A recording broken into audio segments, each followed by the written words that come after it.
This episode of Super Pulp Science is brought to you by chasingartwork.com, where you can find my art books, enamel pins, signed prints, and more. chasingartwork.com.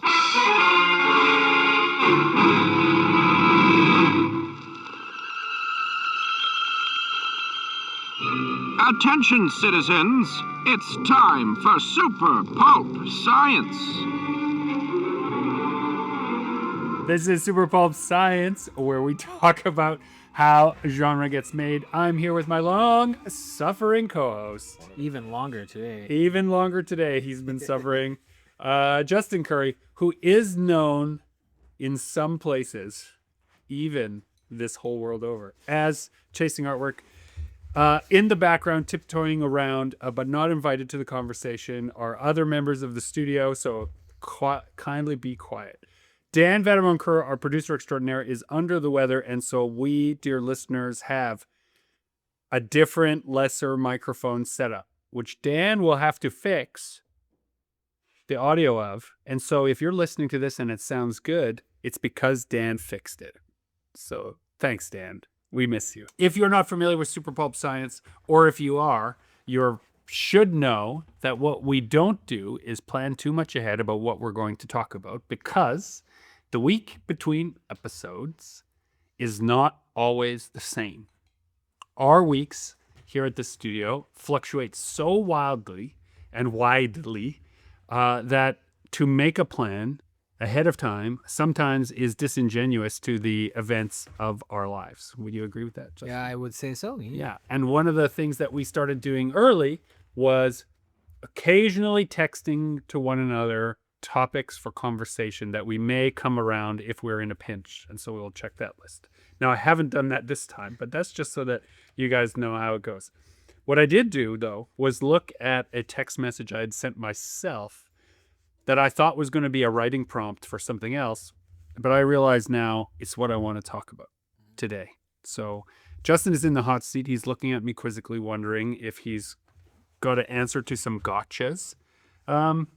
Maybe you do. Justin, here's the thought.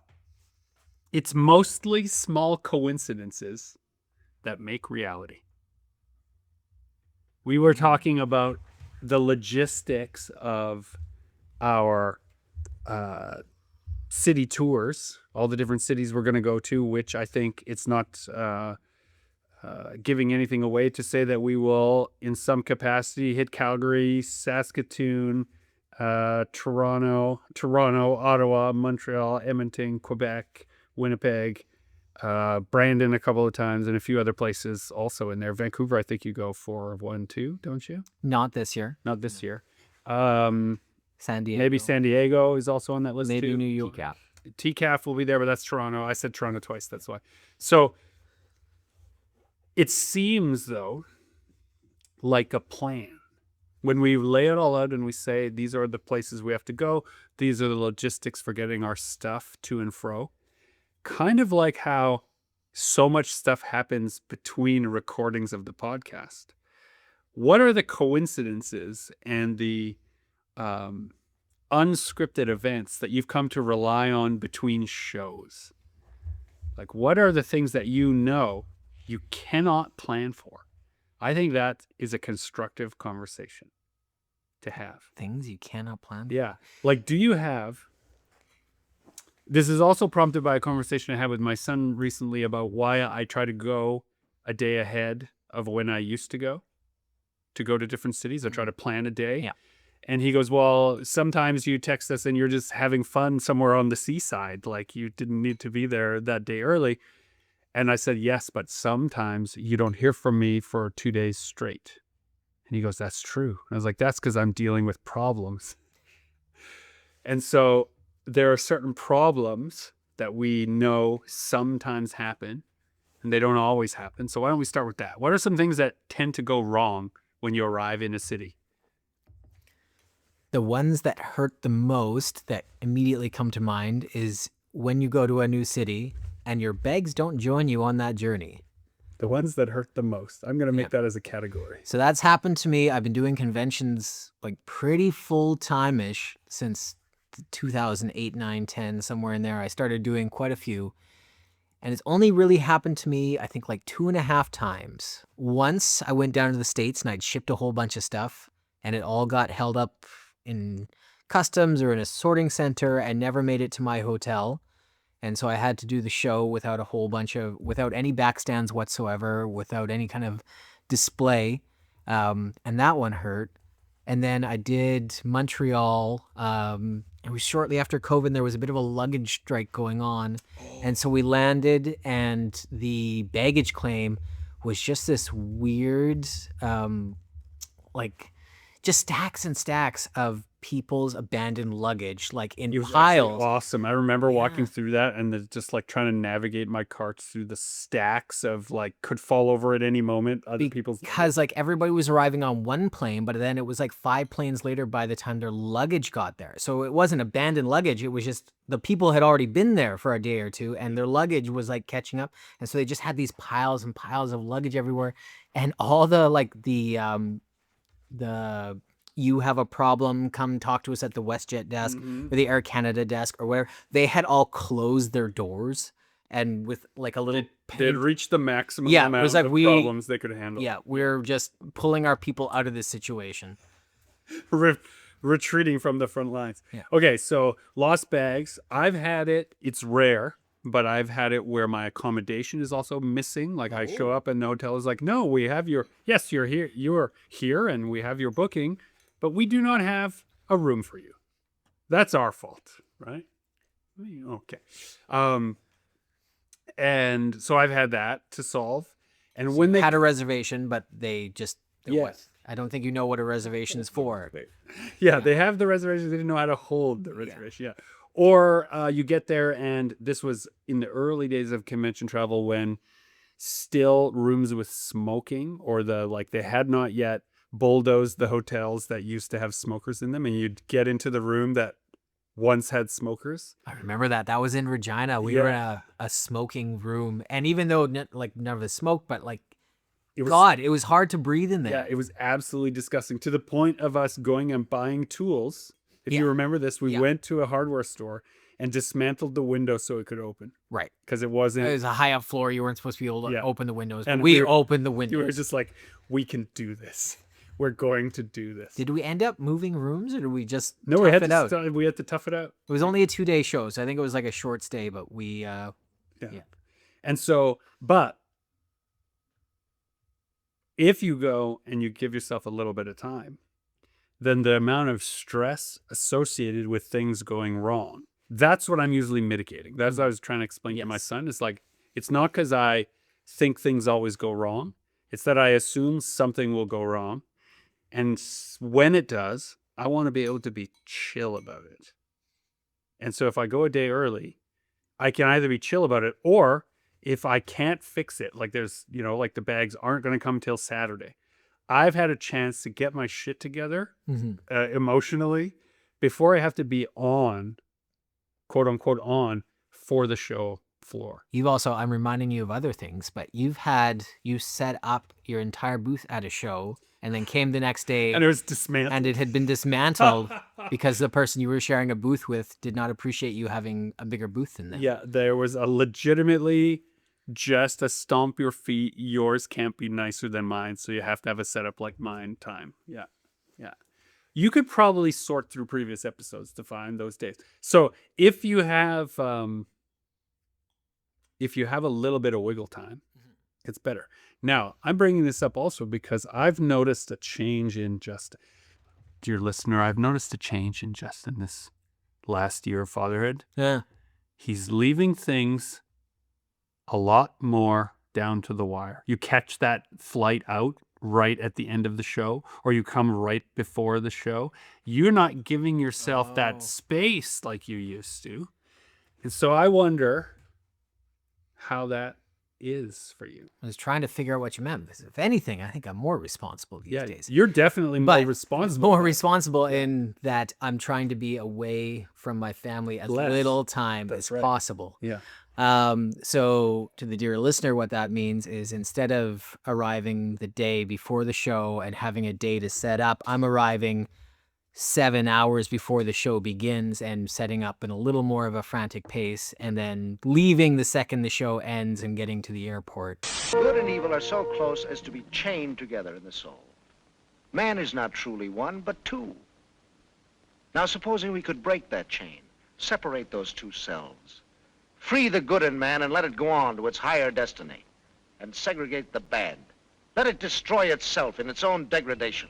If you just extend it to the metaphor or the idea, this concept of small coincidences, coincidences we tend to think of as, or I think of as the opposite of accidents, right? You can't control either thing, but sometimes an accident is good and sometimes it's bad. And when it's a good accident, you call it a coincidence. And you and I would sometimes make the joke, we would say clink, like the horseshoes up our ass, we're clinking together and we're just going to roll with it. As if that worked out. Right. Yeah. As if that was our plan all along, of course, right? Like you could rely on it. But eventually it runs out. And so if small coincidences make up reality, then small accidents also make up reality. And I've found that I mitigate some of that by this extra travel time. But having been a little bit more conscious of my time away, partially because there's new fathers related to the studio space. Everyone's talking about that. And kids don't change how much they need you. They just need you differently, is how I feel. That maybe I need to start giving up some of that time that I've been using to like make the show okay, like better for me, and give it back to the family. And should I be cutting it down to the wire? So if I'm in an utter wreck on a few shows, might be why, because I've come in only 7 hours instead of 24 before the events. Or it's all a balance, isn't it? Like everything in moderation, including moderation, as your dad likes to say. I really like that saying, by the way. But there are some shows that it works out that you can show up a day early and leave a day. Like in Calgary, for example, I'm really jealous that you guys are staying a couple days extra and staying with Tom. Oh, It's always delightful time, right? it's the only vacation I take usually. So there are going to be some of those shows, and there's going to be some of those where you get in and you set up like just as the show is beginning, and those are the worst. I hate that. But you have to do it every once in a while. I think it's I did those a couple of those last year because brand new dad, like I said, I was really riding the wire. Yes. And when you're like, okay, if given this flight and when the show starts, it should line up perfectly off just enough time, right? Especially when it comes to airline. It should line up perfectly. Getting your bags, getting a taxi, getting to the convention, right? Never as expedient as you'd hope. So there was a couple I was still finishing setting up as people were streaming in the doors. And I hate that so much. It's just this, the anxiety that comes with it. But you also, you learn a couple things about yourselves when you have to do that. There's another one in Ottawa. I showed up a little bit before the show started. The real thing that went not right, not wrong, I don't know what you would call it, but Gregory, you weren't there. And so suddenly I had no neighbor beside me. Right. So instead of 3 tables, I had 5 tables. I gave you my spot. I was like, give it to Justin. So I had I had enough time to maybe set up my 3 table setup, but a 5 table monstrosity booth. Oh wow, that's a whole that takes a lot more logistical planning, and I didn't even think about it until I got there, and then just tried to deal with it. And you have to just kind of let go and like wing it and see what happens. And for the dear listener's sake, it'd be easy if you didn't care all that much or think all that much about what like marketers would call merchandising. But because we have done so much of this, if you have an extra 25 feet, you don't just repeat what you did on the other 3 tables. You have to spread it out so that there's an experience to be had by the person walking by. Otherwise, it actually works against you. So it's not just like, we'll just fill it up with stuff. Yeah, people who just fill it up with stuff, people walk by the jumble, and there's nothing to be learned. I think we both very much believe in this, like bring more than you think you need and put on a bigger presence than you like deserve. Well, I think that was the first word I was going to say, but that sounds bad. But like there's a lot of local little shows that I don't think are expecting us to bring our full setup and go build the ziggurat, as we say. Yeah, it's true because I'll do. I've been doing a lot more gaming conventions, and they are not. Where they don't have setups. Nobody's doing backstands. Yeah, there's not a lot of that kind of world. Except shout out to Black Sideshow, who also, they always put on a great booth. Yeah. perfect on point setup, and so it's like my setup and their setup are the ones that have clearly crossed the wasteland of Comic-Con. Now, do you find that almost alienates you in some situations where so. like your booth looks out of place, like it's too big for people to approach? Yeah. And so you have to be extra nice. And I find in those places where you've peacocked too much, you have to take anything that someone would smell as salesy and just pack it away under the table and not use it at all. Because if you have this huge ostentatious setup and then also are like in people's face about something, you'll scare every person in that room away by how you treated one person, because they can see every interaction too. So you just got to be super chill, let the work talk for itself. That's your way of operating generally, is to let the work speak for itself and people get drawn in. But I see sometimes at some of these shows where people have brought a big setup and a big, for lack of a better way to say it, a big city attitude, right? Like, I've got what you need. Yeah. Better come get it. It's not, there's nothing I'm doing wrong. It's the people that are wrong about not loving jumping to my booth. Yeah. Why don't you want my laser cutting board, right? Laser. Dear listener, you should see Justin's face. So, a series of coincidences and a series of accidents await us in this year to come. Mm-hmm. Should we make a bingo card? Should we make the bingo? Let's put missed flight on the bingo card. What else goes on the bingo card? Missed bag. Missed Or bag. Lost luggage. Yeah. Missed bag. It hasn't happened in a very, very long time, because this, I think, has happened to both of us, and now we're very on top of it. But they don't have any records of you buying a booth. Oh my God, no booth. Don't get me started. That has happened. Yeah.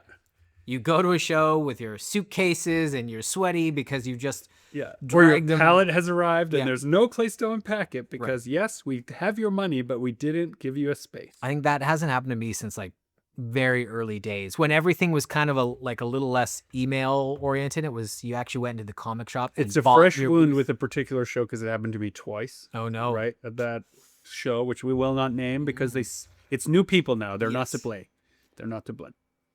So no table, no hotel room, No room. Yeah. Yeah. No room at the inn. no room at the inn. Here's one of the things that bit me both times, where I was kind of riding the line of coming in close to when the show was starting, was I didn't have time to buy any drinks, food, provisions of any kind. No provisions is a tough one. Yeah. It's a long day. I won't say that Justin and I are fussy people when it comes to eating. No. But we are fussy about how to maintain 14 hours of energy at a show. And I think that that's important, and that you can't eat show food and then expect to be working and pleasant, Yes. right? Yeah. So, yeah, no food. So, missed bag, missed flight, no table, no booth, no room at the inn, no food. I once had an entire box of my printing ruined. Like, something had spilled on it. no. Something had, like, I don't know what was the cause, but it was all soaked on one side. And so uniformly, the corner of every print was like brown water stain, to the point where I thought, what if I took the block of printing, Cropped it. and had it cropped Yeah. like the edges of a Battlestar Galactica prop? Could I get away with that way? But I couldn't. I just lost half my stock in some disaster. So damaged stuff.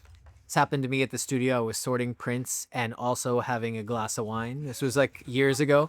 And it was red wine, and I stained like probably 80 prints worth of my original pieces. Not original art, but like original concepts. And it was just enough. People in the print industry know, when it's a brick of prints together, even though it might look horrible when they're in the stack, individually you can barely tell anything is wrong. It's like the books where they have images printed on the edge. on the All yeah. together, they make an image. It was a that's wine separate. splash. Yeah. I once in university had a professor come before class, looking quite sheepish, and say, "Okay, listen. Yes, I have all your papers, and they're coming back, but we need to talk about them before I give them to you." Everybody's getting nervous. Yes. And we all think like, oh, it failed. He's got to do it on the curve. Because it's like, I just want you to know I do not have a problem. It's not a problem. It was just an accident. And he took out all of the papers and they were all stained with red wine, but like they were all like splashed and gurgled like He had them all out on the table and the entire bottle fell over kind of thing. Yeah.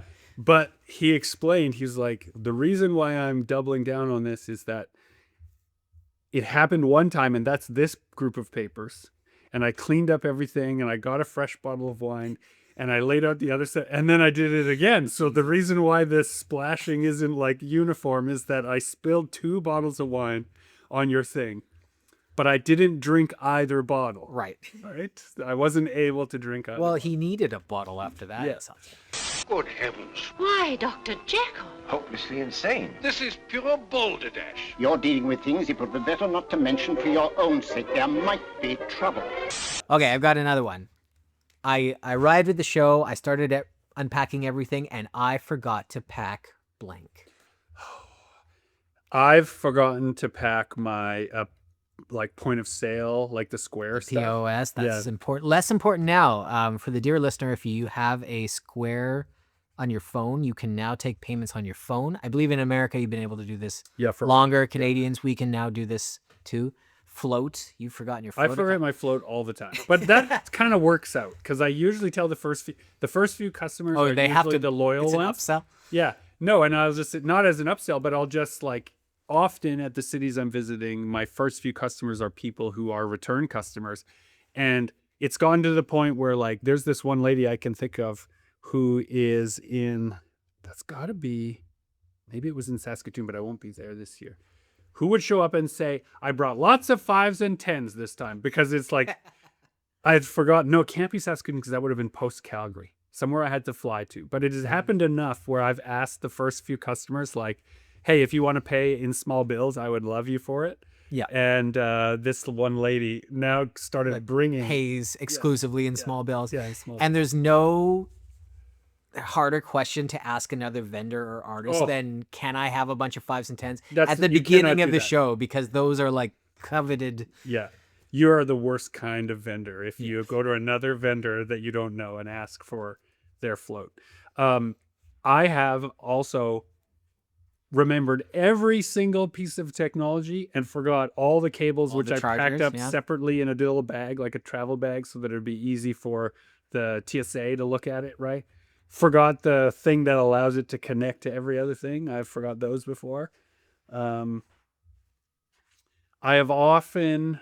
forgotten sometimes, I don't know if this is on the bingo card, but where you and I both have a different method for cheat sheeting, but what I often do is just before I go, I screen capture all the important information of the city I'm going to, so that if I don't have internet or I don't have and I just have power on my phone, I can look up everything. Exactly. Yeah. Well, I was in that exact situation once, and I had screen captured for the wrong city. So like I had my cheat sheet, but for the wrong place.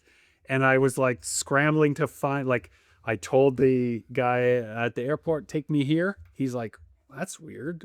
Okay. And like there was the name of the same street was somewhere else. And when we got there, there's no hotel and there's no thing. And I'm like, this is weird. And I show him and he's like, dude, that's like Montreal, not Toronto. Yeah.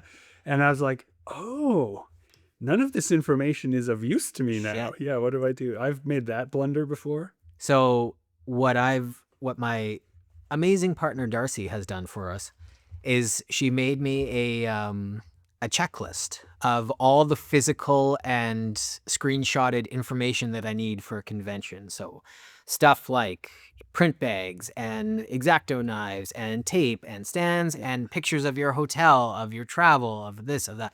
I gave a copy of that to a person at Toronto Fan Expo last year who was their first time show, and they were coming to set up for Saturday, and they're like, I've never done this. I don't know what to do. And I gave them that, and they came back with the checklist all filled out.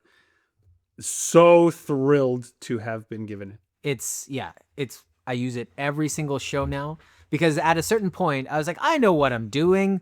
And then I would get to, there was one of my first times in Saskatoon, I got there and I had forgotten a box of prints. And it was a driving show, so I was able to bring everything, so weight wasn't an issue. And I forgot an entire box back at the studio just because I thought I had everything where it was supposed to go and packed up and got out of there and forgot an entire box of prints. Okay, so the reason I like to write it all down. Can we have some good things on this bingo card? So I think if coincidences and accidents are separate, right? So we have a list of accidents, all these forgotten things. What is the list of pleasant coincidences that you can also maybe rely on?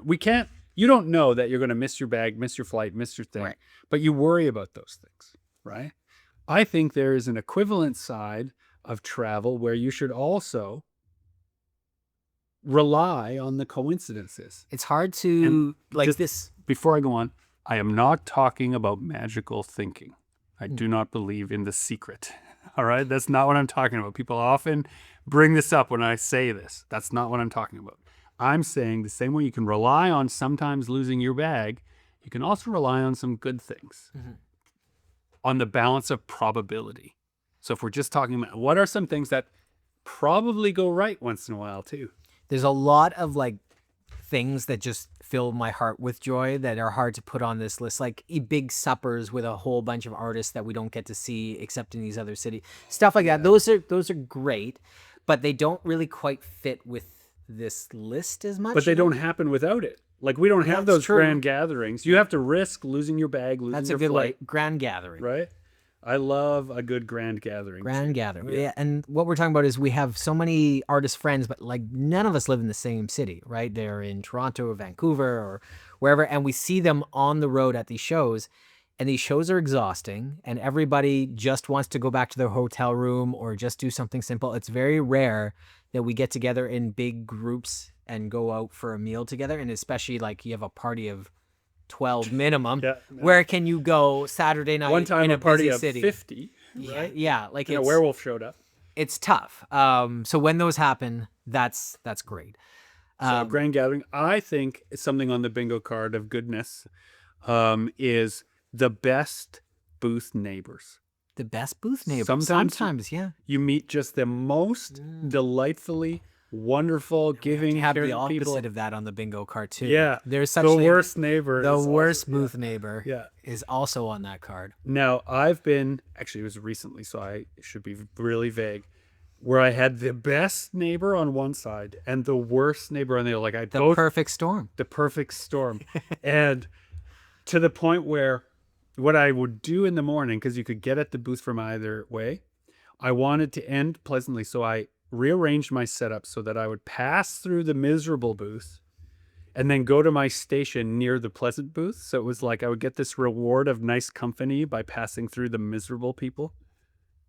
So bad neighbors, but good neighbors. We're sticking to the good thing. Yeah, okay. Grand gatherings, good neighbors. This is a little more specific to you and I because we kind of build our booths differently every time, and we have it's not always a consistent table layout. Sometimes we have one table, sometimes we have 4 tables. It kind of changes depending. But every once in a while, you build a magical booth setup that's new and exciting and just fills you with joy, that a configuration that you've never done before. Yeah. And it just works great. And for the dear listener, what we're talking about there is if you imagine imagine a Rubik's Cube. People think sometimes that building a booth is like a Rubik's Cube and you just rotate different colors until people like it. But it's more like a tesseract shape. It's folded, and depending on the place it's in, it's reflecting. It's like a mirrored surface that is reflecting certain good parts about the show. So you can end up in what you think is a dead corner. Mm-hmm. A bad spot that's a good spot is a good one that I think was on this. Bad location. Right? Good location. But sometimes the bad spot is a good spot is my favorite thing, where I've arrived and I'm looking at it and I'm like, ugh. Right. And then I make the configuration respond to how I think the sightlines of the crowd are going to be. And it becomes the best spot. And it's also the best build, right? Those things are like accidental. I wouldn't have even tried. I might have just phoned it in if I was in my regular spot, but I actually had to reach for something. So an example of this is sometimes your spot at the convention will be right at the front doors. And this can be really exciting. But what tends to happen is when people come in, the last thing they want to do is stop. They want to keep going and see everything. Yeah. So yes, everybody sees your booth when they come in, but nobody wants to stop at it at the beginning of the show. So it feels like everybody is racing away from your booth because they want to check everything out before they slow down and start looking. Side note, it almost seems like we've talked about like when booths that show up that seem to have no place there, like a big telecommunications booth is there and they're just there to advertise. That's where they should put those booths, because they're charging them for advertising dollars and no one's stopping anyway. So they're just going to look at them and you can move on with your show life right in that opening spot. Yeah. I would hate to see it first, but I'd like to forget it earliest. Did you think that Dr. Jekyll was falling in love with you? You with your cheap little dreams? Or did you think as you looked at him that perhaps in his eyes you saw a bit of me? Hide. Or sometimes shows they'll expand beyond they'll have like the main room and there's such demand for tables that they'll like, okay, we'll put a bunch of tables on the second floor. Yeah. And so a bunch of people will get into the show really excited, but now they're on a floor that nobody knows exists. Nobody knows how to get there. Or some like maybe that second floor is now where they have to flood everybody through to get to the celebrities. So that second floor is amazing. Yeah. Well, Bad Spot was the best spot. That happened in Winnipeg one year where they switched the Artist Alley to its own Second floor. And it was the greatest thing. It was. We were so nervous and afraid. We were like, oh, well, this will be the worst show ever. And instead, it was the best. The best. Yeah. Yeah. So let's, on the other side of the best booth setup, every once in a while something falls over on your booth. yeah, that's right. Booth collapse. Booths collapse. It's not our booths that collapse on people usually. I've had it happen Have you had before. it? During setup, usually. I don't think I've had it happen during a show. The things that I used to have these big, heavy vinyl banners. I'm going to list it as timber. And the vinyl banners were kind of double taped together. And I went somewhere really humid, and so the tape relaxed, and my vinyl banners they fell down off my back stand. I had the sail effect, Oh, right? Where Indeed. big banners, high poles, loading bay door opens, and it's like, batten the hatches, the storm is here. And everyone's booths that were taped together, like hanging prints, like the print wall that was just taped together, they just fluttered and flew apart, and the big vinyl banners caught the wind. Yeah. And so instead of what I thought was like, ha ha ha, for a moment, I'm like, I will stand the test here. Theirs sort of disintegrated, but then didn't fall over, right? Whereas mine, caught it and held. caught it, but I had secured it to the tables properly, which is what we do when we have heavy setups. We clamp it all to the table legs, right, to keep it. So what he's talking about there is, what do you call them? Like table clamps, like Yeah. woodworkers use and stuff. Get a hold of those, and you can clamp stuff to the table a lot more sturdy than using tape. So I was like intractably proud as I was walking up at my formidable display, taking the wind, and then I realized that the entire table was tipping over along with the van, and I had to like run and be the ballast. 2 hours of work was That's about right. to be It was undone. about to be spilled, and the poor pottery person behind me, God. I was convinced I was breakable. about to, the actual calculation was, I'm about to buy $5,000 worth of pottery that I don't get to take home. Yeah. Like, that's literally the thought I had. And I saved it just in time. So those things are terrifying. Yeah. But what are good accidents? It's easy to focus okay. on the bad. So I have two. One is an unexpected seller. A new piece, a new product, a new book. You're not sure how it's going to do. You bring it to a show and it takes the booth by storm, and it's your number one selling item at a show. My Sudden son hit. I had I did a Spider-Verse piece for the San Diego Comic-Con in 2018, whenever the Spider-Verse movie came out. Loved the film, did a piece. I had to reprint it not once, but twice that weekend to keep up with the demand. And it just, filled me with joy because I love that movie. That happens every once in a while. That's what you always hope when you're making a piece. Like, is this going to be the piece that everybody wants? I'll say that as like a +1 to the sudden hit, the sleeper hit, where like it's been in my heart. Like a bunch of my Minus Institute stuff is a perfect example of the sleeper hit. I loved making it. It wasn't really connecting. I kept making it, and then 1 year in Calgary, it eclipsed all my other sales, and it just hit. And I had allowed it to come on the ride because it was like my favorite stepchild. Yeah. And then one day it took pride of place and like has now firmly and so it was a sleeper until it wasn't. You try to like analyze that and pick that apart. Like, did I place it somewhere more prominently? Is it now on my display in a different place? Like, what in society has changed that this is now? If this will sound like I'm tooting my own horn. I think this is true of all artists. I think artists are, if they're dedicated to creating visual works, then they're good at pattern recognition. And the better you are at pattern recognition, the sooner you can see a pattern.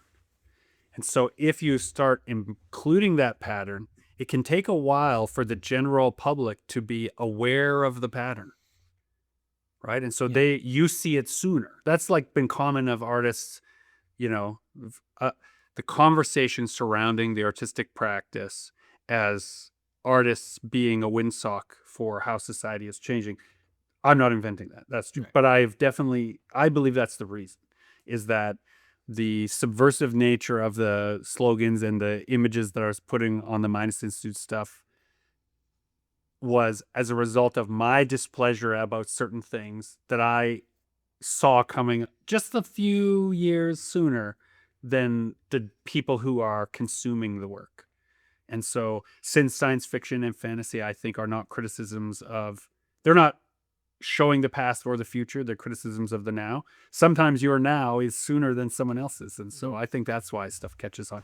And that's also true with just stuff that makes you feel good. Yeah. Right? Like you could just make the cutest little character, and you just loved making it, and it filled your heart with so much joy. And so you keep bringing it, and no one likes it. And then all of a sudden, wow, that's all anyone wants. Or maybe you went to a different city, it's a different type of convention, different crowd. Like, there's a whole bunch of factors there where things, suddenly wake up and start moving. And we were just comparing some notes before the show. This actually makes me think of that. The city of Vancouver responds to your work differently than mine. And it's an anomaly in the way cities respond to our work. Yeah. And you can never, dear listener, you can never know what is going to work. So if it works for you, don't give up, bring it along. Sleeper hits. Okay, so we have a whole bunch of accidents that can happen. Here are some, as a recap, some of the good coincidences. Best placement, sudden hits, grand gatherings, best spot or worst spot that's actually the best spot. I wrote down here something that I call, oh, look, which is like a part of a city I didn't know I needed to know about, right? Where you just turn down a street, you're taking a different route, and you're like, oh, look, this experience that is now so important to me as a person just happened. And like places where you think about it years later, and you're like, man, and all I did was forget the way to the place I was trying to go. And so I went down a side street, and oh, look. An unexpected adventure. You meet people, you see things, you have just, our producer has come up from the hockey game. The hockey game ended a long time ago. I have a negative one. Oh, no. Of course you do, Lyndon. Of course I do. Inclement weather hiss. Oh, weather. Attendance plummets. Yeah. Lyndon is referring to the Calgary Comic Expo 2019 when a blizzard hit Friday night, and so our Saturday. Okay, but I have to say, this bad event, this accident of weather, corresponds with one of my fondest looks, which is like, we have a photo of it. where the snow is blowing and we're all standing. We're on our with way to that ramen. Yeah. The statues that are all leaning back and they're all covered in snow and we're covered in snow and we're leaning back and all of us just have the biggest shit-eating grins. Like this is the worst thing and the best thing at the same time. I think so fondly of that show, even though it was horrible. It was very comforting because everybody had a down Saturday, but there was no There's no saving it. and it wasn't anybody's fault, right? There was nothing anybody could do. Nobody was having a great time while other people were a little, miserable. We all kind of shared in the experience. It's the shared trauma, yeah. And I think one thing that you described, like when we were talking about those grand gatherings, there are people you know from funerals, people you know at weddings, and people you know at Comic-Cons. But Comic-Cons happen more often in our lives. And so there are people that if you met them at a funeral and you're like, wow, I kind of, I didn't know we were related, or I didn't know we were friends, but I didn't know I had this person in common. It'd be nice to get together, but you cannot ever follow up that relationship with the thought, I hope there's another funeral soon, right? You can't, so I'll get to see Aunt so-and-so. I ain't as bad as you might think. You liked me once a little, didn't you? Honest, that night you walked out of my place, I laughed at you. But I didn't laugh after you'd gone, like wishing you'd come back. But with Comic-Cons, there's always one coming, and those people you see, and you get to add new people. How often do you add new people, do you think, to your circus? I think like now that I'm older, it's like tougher. You're like a little more, who's this? You're more set in your ways? Yeah, I don't know. It's weird to Well, think okay. of Justin as the old man. Here's the thing. Like, because we're older, I go out less after shows compared to what I used to do. Like when... So you don't want to meet someone new. You want to go out with the people you know and like already. Yeah, and most of them don't ever want to go out. They just want to go back to the hotel room and decompress after a very, very busy day of doing nothing but interacting. So you like the rarity of the grand gathering when it happens naturally and it Yes. just happens. Whereas it used to be, I would be doing, 35 conventions a year and going out to eat 3 or 4 times every trip. Now I'm going out to eat like once or twice. We're ordering in, we're getting groceries. Like it's a lot more subdued. I've definitely noticed the change in that we will have a night in as a plan. Well, I think it's a good recovery thing. I think I think it's just our old bones now is what that is. But I love going to a room full of people I don't know in the structure of we all had the same experience. It's true. Right? Yeah. And so Those are great. yeah, it's a nice way. Like some of my earliest, fondest memories of Convention Land are meeting people that I admired enormously in the business who were just sitting beside me having a dinner that we arranged by just inviting a whole bunch of strangers under the following pretext. Hey, we all got to eat and we've all been at the show. Let's all eat together. So if we have to complain about something, everyone at the table knows what we're complaining about. And maybe part of my answer too is because a lot of my friends are also going out less and less. When I do get a chance to go out and eat, I want to just visit with them. And I don't want to be dividing my attention to new people and this and that. I just want to spend quality time with these people that I don't get to see very often. Right.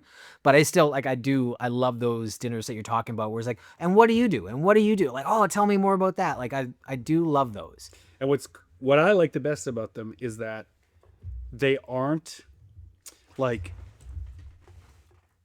business world would call that a networking opportunity. That is not what these are, right? They could be, but that's not why anyone showed up for dinner. And that's not the conversation they're looking to have. They're not trying in these grand gatherings to network. Some nice things have come as a result of them, but it's on nobody's mind of like, what is this guy going to do for me if I just get him my contact information? Yeah. Which those are the worst. Those people don't last very long. Yeah. They don't come out too many more times. Wouldn't it be better? I had another one that I know you guys have also experienced. Is the best feeling. I'm calling it, I'll take the lot. And it's when somebody comes up to the booth and picks up one of almost everything that you've done. Oh my God. Like just an instant fan and wants it all. It's so dumb in a way because it is purely your ego just flares to like a bright shining sun for a moment because you just want someone to like the work, and when someone likes it so unabashedly and is willing to put their money down, I'll take the lot, sight unseen for the most part. Like they sampled one and took the rest. I don't know about you two. Steven and I, this has happened enough that Steven and I now reference it in our shows. Is generally we can expect that to happen once per weekend, most shows. So it's Well, it's a coincidence you rely on. Yeah. I don't, again, not rely on, but reference and hope for. It happens enough that we can say, oh, where's our one of everything person? See, Is that what you guys call it? The one of everything? I don't know what we call it. Sometimes you call it a whale. We don't use that. That's what we don't use business that term. people are like, where it's like, yes, and then I get to extract their oils and fins forever. No, We you don't know mean what- it that way, dear listener. No, and we never use that term, but also like Steven and I reference, like it's most often like a young female well-read comics person that comes and buys everything. Who's like, wait, you guys aren't following all those dumb, tired tropes that keep me out of comic stores. Yeah, basically. Yeah. You're actually stretching the boundary a little bit. Yeah, Yeah. totally. And then when a reader feels welcome, that it's not just the same old, that I love that feeling too. I know it's happened to you and I once or twice, Gregory. We have some shows will bring a lot of big canvases. Yeah. You used to bring some really big canvases. Yeah. I want to get back into that. That's my You've got a palette this year. Yeah, that's my stupid just want to do it because I like how it feels thing. I don't actually enjoy the logistics of packing the canvases, ordering the canvases, getting them here, getting them but I love the feeling of a person who Loving the piece and wanting it. and there's that nothing large. that's going to stop them. Mm-hmm. Right? There's nothing that's going to stop them from getting it. And if it's too expensive, they're going to steal it. Like that's the look in their eye. It's like, this must be mine. I love that because it means the part of me that made it and the part of them that understands it are connecting across time and space. It's the literal. It's so cool. I had a Toronto Fan Expo where I fly into that show and I fly home and I ordered a handful of canvases knowing that if I didn't sell them, I had no way of getting them back I home. remember that. And I went, okay, I'm going to try a really big one. And it was like a 48 by 36, like a big canvas of one of my newer pieces. And it sat there. And on Sunday, I was like sweating bullets about what I'm supposed to do with this thing. Because Like, before that show, I said, what are you going to do with all these? And if they don't sell? And you looked me in the eye and said, I don't know. yeah, I took my chances. And on Sunday, a gentleman came up and he's like, I'm going to be taking that and this one and this one and this one. And he ended up picking up 6 canvases. Crazy. And he had to take multiple trips to get them out of there. And he had a studio nearby. We ended up like visiting with him afterwards as well. But it was just one of those, I took a shot and brought this huge piece that I had no real expectations. I wanted to see my work plastered up that big, and No apparently reason to so did believe somebody it else. could work or should work. Yeah, Yeah. So, even you didn't know if it was a good Yeah. idea. okay. If so anybody's then- gonna know it's a good idea, Okay, so I'm going to add to the good list of coincidences. Bet on yourself. yeah. Sometimes you got to.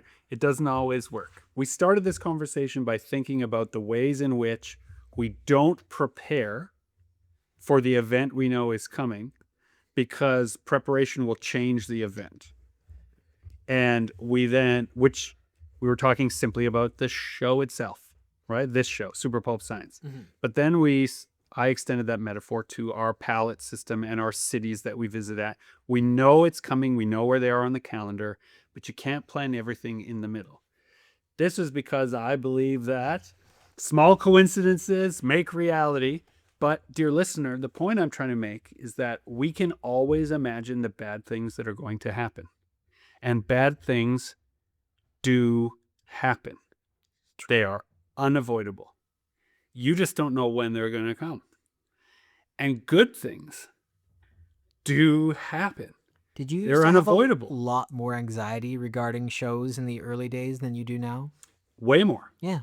But what I did this is also what we were talking about here, is that I started building in that day because I wanted to plan for all the things that could go wrong. I just wanted the space to deal with it. Now I'm feeling more comfortable that maybe I don't need that space because I know bad things are going to happen, but I am more focused on good things that can happen. Or not more focused. I'm as open to the possibility of the good thing happening as the bad thing happening, because that's the numbers game we're in. If you visit 10 cities, right? 10% of the time it could be bad and 10% it could be good. Well, then doesn't that balance it out? Yeah. Right? So if, dear listener, you're wondering about the artistic practice that you have undertaken, or some creative endeavor that you have now talked yourself out of, because all you're doing is listing the bad things that could happen. I'm not saying do it anyway. I'm saying, as we did, list all the good things that could happen. And if you find that you don't have enough experience with the thing to know the good things that are happening, I would challenge you to ask yourself, do you then have enough experience to know the bad things that could happen? That maybe your list is inflated on one side and that's preventing you from taking a chance. But our always caveat is, if you're just starting out in this business, do local shows first. Yes. Figure it out close to home. Make those mistakes when you can walk home if it all went wrong. Try a little bit of everything. You have no idea what's going to work and what won't. Absolutely. This has been Super Pulp Science. I am GMB Kamichuk, encouraging you all to join the fight, make comics, and take the good with the bad. Bet on yourself.